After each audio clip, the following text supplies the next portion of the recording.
Uh, okay, we're gonna finish out this book, whether anybody else hops on with us or not, because it's worth finishing. And we have things to say, and I have been seeing that people are watching the recordings, so somebody is watching the recordings, and I'm so glad. If that's you, I want to know one, who you are, reveal yourself, talk to me. I want to hear what you thought. Did you learn something? What did you take away? Don't be a stranger. I want to know who also read this book with us.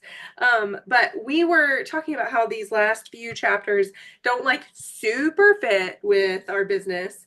But as I was reading them, I couldn't help but think of things that were relevant or that I have seen in my business. So we're just going to kind of adapt it. Like, so these are the love chapters, right?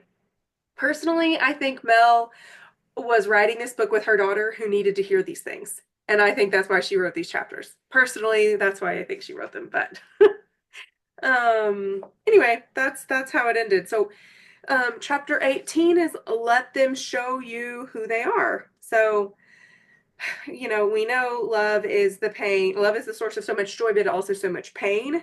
And that dating is really hard and putting yourself out there is hard. And she talks about like there's all this shallowness of like filters and just saying what people want to hear, and it's like a quick relationship kind of building sort of stuff, but it winds up being really shallow.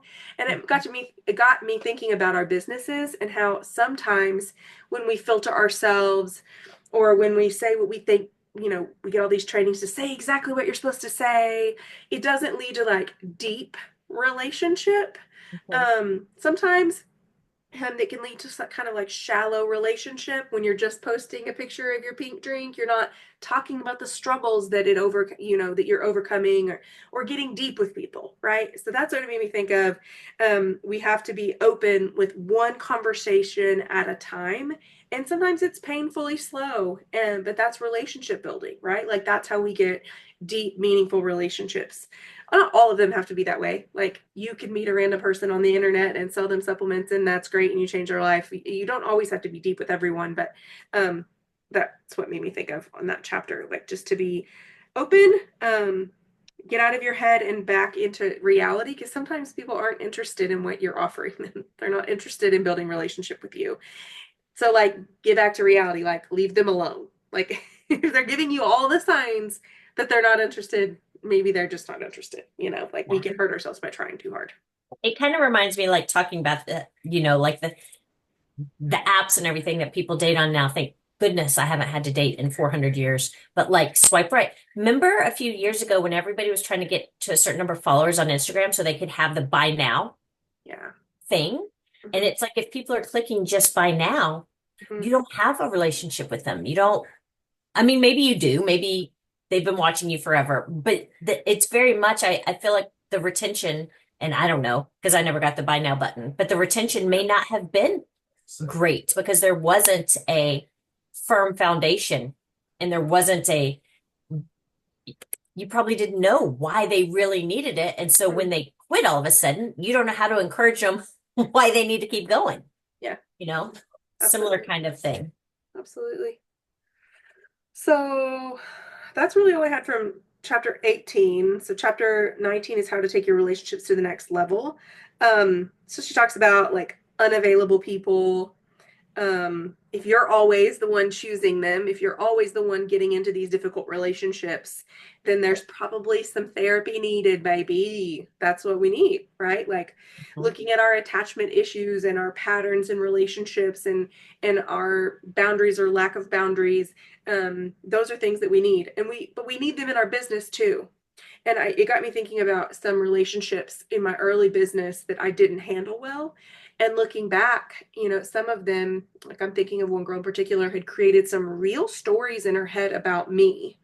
And come to find out, it like when we dug a little bit deeper, it was actually an attachment issue with her mother.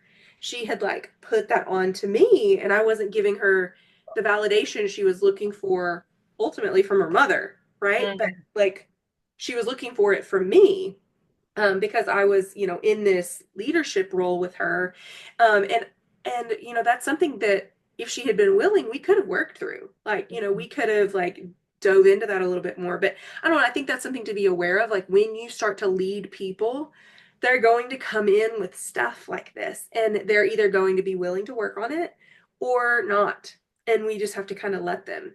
I also think about that too with myself. Like, if someone is rubbing you the wrong way or they just feel like something's not clicking, um, we need to ask. Like, we need to bring that up. Like, I'm feeling this way. Are you feeling this way? Like, that to me leads to healthier teams in general, like just healthier relationships.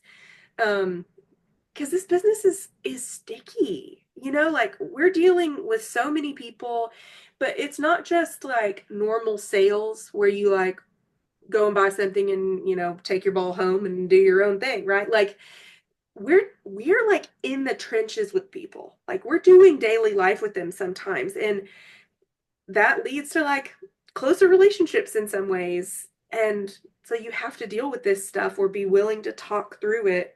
Um, let's see. I was thinking too that I had this relationship with my upline at one point because I was realizing that she had a very similar personality to my mother. And so like there were these expectations I felt like, like that I was letting her down and all these stories that I was creating in my head that actually came back to my mother and my attachment with my own mother and performance based stuff. But I had to figure that out on my own in therapy, right? I had to like work through that. And to Jessica's credit, she like talked to me through it, like what's going on here, right? She was always so good about that, and I really appreciate that. So that's not really at all what this chapter was about, but it's about how to take your relationship to the next level. Like, do you have a healthy relationship? That's what I took from the chapter.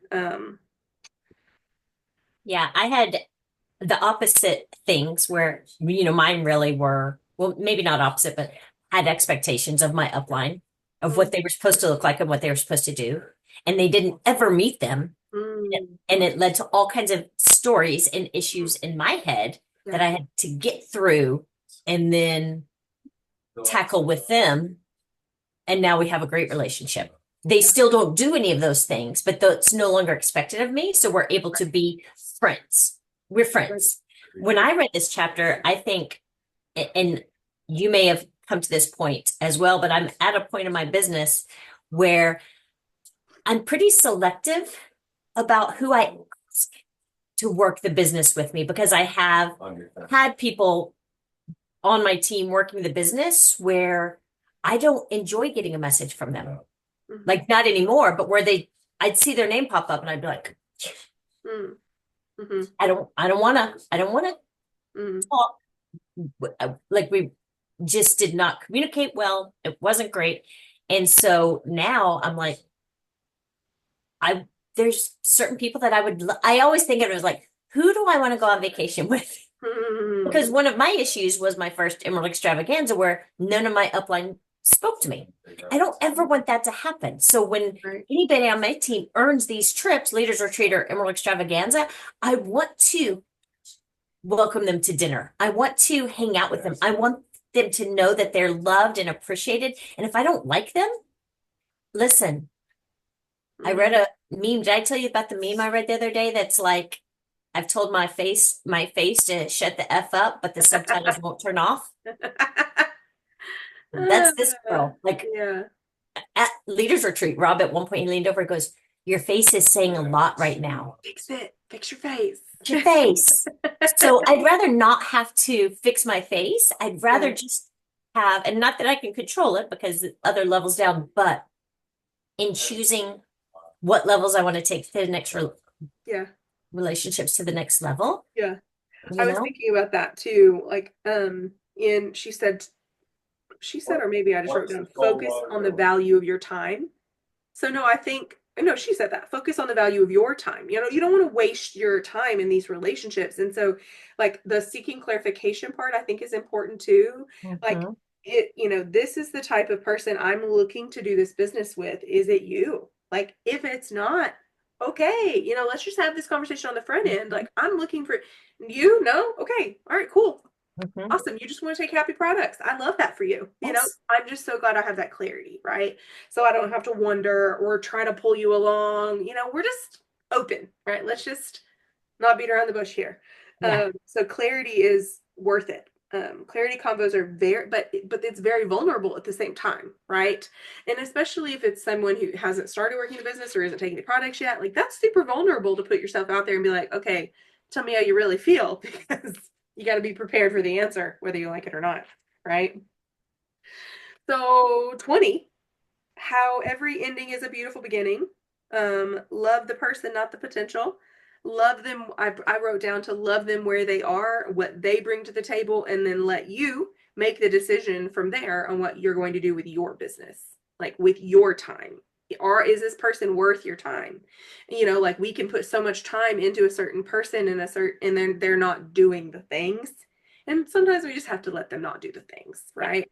But I love when she brings back up the ABC model. I think that's super applicable because with our teammates, it can feel like you don't want to give up on people, right? But you don't want to nag them, and so like asking them where they're at. I'm sorry, I haven't actually gotten a clear view on what you want to do with this business or where you're at now. Life changes, kids get added to the mix. Like where are you at right now? I'm sorry, I think I've made an assumption. Where are you really? And then letting them answer the question. Well, I don't like seeing my paycheck get lower. Oh, really? What do you want to do? What's your next step? I don't want to assume that it's, well, we're going to work because if you do the things you get paid, right? Because that may not be the fit for them. But if I'm not having a conversation, I don't know, right? And I may be wasting my time when they're like, I just need to step away for this season or for a month or, like, or some people are like, I'm ready to run and I've been stepping back because I'm like, well, they're not you know, building their business like I would have. Right. Anyway, because I've definitely made that mistake before too. Um, let's see, what else did I have done? Did you have anything on this one? It's pretty much exactly what you just said. Like on 273, when she's like, it sounds like it bothers you. Is there anything you want to do about it? Angie. And Angie's asking still, the open-ended question. yeah. I also have, hey Angie. Um, Hey, I also have the Gottman, like 69% of problems are not resolvable. Um, like, but you value different things in relationships, but if it comes down to like your deepest hopes and dreams or the person's making you feel smaller, that's a real deal breaker in relationships. I thought that was interesting. I like following Gottman. um the I also think about this when dealing with teammates, like there's the 80/20. Like 80% of the stuff that they do is great, but then we focus on the 20% of about them that drives us absolutely nuts. It's like personality stuff. It's silly things. It's they don't do things the way that you think that they should. And it's ultimately what we're focusing on. Like, are we focusing on the good things about our teammates? Are we focusing on the stuff that's annoying us? Are we helping them grow or not? Right? Like, um, but yeah, we just want to make sure what's happening isn't compromising our values in the relationship. But the grass is greener where you water it. It's not like you're just going to, you know, I've seen this with people, like they want quick success and they want quick money and they want, people to come and stay, but they're not watering their grass, man. Like, and then they go try to find greener grass with another company that's more ground floor and more this, right? And then they're almost always let down because I think about it with the company too. Like, there are things I could nitpick on about Plexus. I could nitpick on some things, or I could focus on the 80% that's really Mhm. good. Like that's ultimately what it comes down to. And it's a mindset shift, I think, in our relationship with people, but like with this company, with our teams, the 80/20 was a good thing for me to hear. Um, oh, this chapter's about, heartbreak and surviving heartbreak. And I'm like, okay, again, this is not relevant really to our businesses or my stage of life personally. But I have thought about business heartbreaks that I've had, like with people that have been on my team that I have poured my heart into. I mean, I have gifted them things and really cheered them on, and I have walked through them through a death of a family member. Like we went through life together, and then they quit working this business with me. And now they just don't talk to me at all. Like doesn't they don't communicate with me. And I've tried and I have tried just maintaining a relationship and it just hasn't worked. And I've had some serious business heartbreak over things like that. Like that's really hard on me. Maybe it's my personality. Um, but I poured so much belief in them. It was hard. It's hard for me. And I think we don't do anybody any justice. We don't, what am I trying to say? We don't do but anybody any favors by pretending like that doesn't happen because that's a part of this business too. People come, people leave, and that might cause some heartbreak, but that's a part of this business. And if you come in expecting it to not be that way, you're going to be sad and want to quit. Because it is the roller coaster. It is a part of the ride. Yeah. Um, the yeah. Oh, um, we did you have anything you wanted to add? I had one quick little like thing I wanted to do with you guys if you're up for it. Yeah, the only thing that I was going to add is at the top of 288, this kind of goes back to digging for your gold in the backyard. But if you knew the love of your life or your next level one jewel was Mm-hmm. around the corner and, love was around the corner, this breakup was bringing you one step closer to meeting them. How would you spend your nights and weekends while you were single? So Mm, while your points are down, what are yeah. you learning? What are you doing? How are you working that's going to make you one step closer to the points that you want to Mm-hmm. have? How are you behaving? Yeah, that's good. So, what's your activity?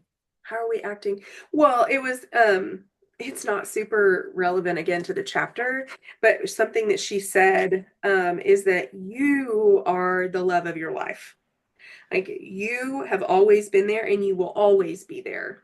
So it got me thinking about, so much of her book is from acceptance and commitment therapy. Like it's a positive psychology framework. Like it's called the Hexaflex and it's beautiful and it's deep and it's rich and it will change your life. If you love this book and you want more, go there. Go to acceptance and commitment therapy. It's called ACT. But it made me think of something, a part of the model is called self as context, right? So there's an exercise called putting yourself in a bag. So you could literally hold a bag in your hand if you wanted to.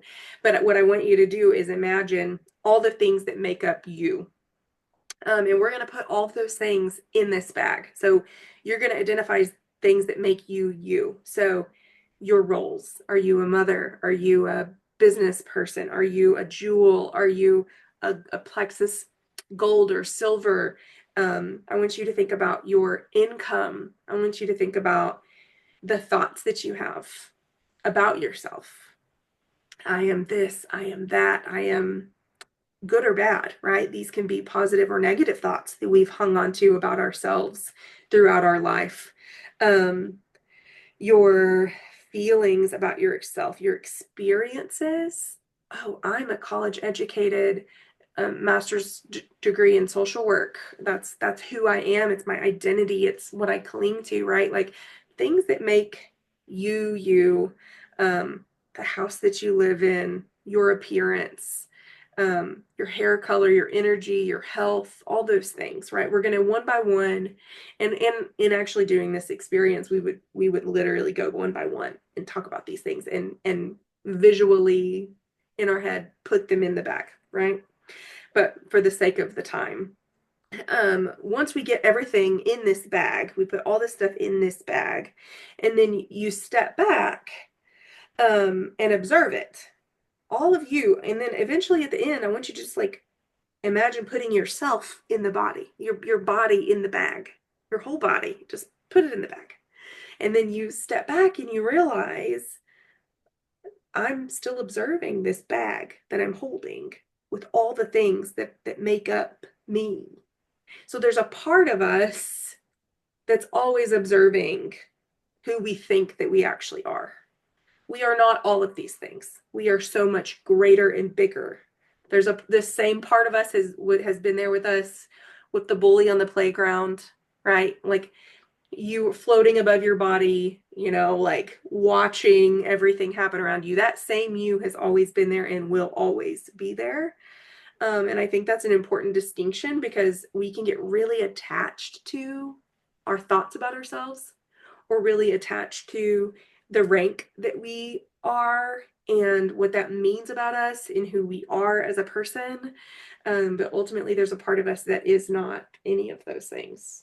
Some of us like to call that like our soul. Like personally, that's what like how I think of it is there's a part of me that's watching me and it's wiser and older and been through all the stuff with me and not affected by my emotions or by the news, right? Or by current events.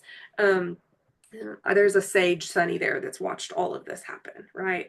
Anyway, so I remember when someone first did that with me, I really kind of had these kind of aha moments of like, oh, I'm not just my thoughts and my feelings and my roles that I play. Like I am an observer. I'm the one who holds the bag. And no matter what changes inside the bag, you remain you, whole and worthy, right where you are, you know. So anyway, that again is not anything directly related to this book or these chapters at all, but I think it's important for us to realize that we are so much bigger, so much more. And I think that also helps when it comes to letting them like and then letting us take care of us and what we are doing and what we need to be doing and our higher calling and leaning into our values and honoring them, like honoring and taking actions in line with those instead of strong feelings we might be having or things that might be going on around us. I think it leads to healthier us's. Um, yeah, so I think that's it. There was the your let me era is here, that like little addendum at the end. So, but this is, she's like, ultimately, this is about you. Like the sky is unpredictable, the sky of life, right? Like the storms come through, but the only thing that we can control in those storms is us. Ultimately, we have to change what we want to change. We have to fight for what we want to fight for and let go of what isn't serving us, because we can only control us in the end. um, she said, "You're the one standing still, tiptoeing around other people's actions." Oh, gut punch. Needed to hear that. Is it so true? I stand around and tiptoe around other people sometimes. And Um, I love on 295 where she says, ask yourself, and I mean really ask yourself, if all the energy and time you spent resisting reality, wanting lines to move faster, wanting people to text you back, wanting your boss to recognize your worth, wanting more friends, wanting people to like you, wanting your family to support your career change, if all those thoughts, feelings, and precious moments in your day were put towards something that truly mattered to you, where would you be? Who would you be? What would you have achieved? mm, yeah, so true. So true. Focusing on what I cannot control. Oh, I will say I had this thought from this last part is that um sometimes I think the urge is to make life smaller. When we can't control people, it's like I'd rather just not have to deal with many people. And I don't when she said that in the beginning, like when you first start doing the let them theory, you can feel lonely. Mhm. That's not the point, right? The point isn't to make life so small that you only have to deal with a few people. Like when life gets bigger, let them gets a little bit harder because you have more people to let them with, but that's a vulnerability thing, right? Like if we shut down vulnerability, we're not able to love more people and create more waves and make a bigger impact if we're making ourselves small so that we have less worries. I know you guys get this. So the joy and the success and the love and the connection and the positive life we want to create is on the other side of vulnerability of dealing with more and bigger things. But it is easier to have a smaller life, right? In some ways, but we Mhm. are robbing ourselves of the joy of growth. Anyway, I've really enjoyed doing this book. Me I'm making too. it to the end. It's good for me to complete something because one of the things my brain tells me about me is that I don't complete things. And here I am completing something Finished it. despite thoughts that I had in my head like nobody's showing up. Why am I even doing this? I'm doing this because of me, because I need to hear this, right? Because this is for me. I can let them not show up, but I'm doing this because it's important to me to complete something, right? Yep. 1 million So percent. I'm so glad we did this. You Me need to go hop too. off and do your third big Zoom call for the night. So, I'm so tired. Yes. Angie, I'm so glad you were on tonight. I'm going to stop the recording really quick.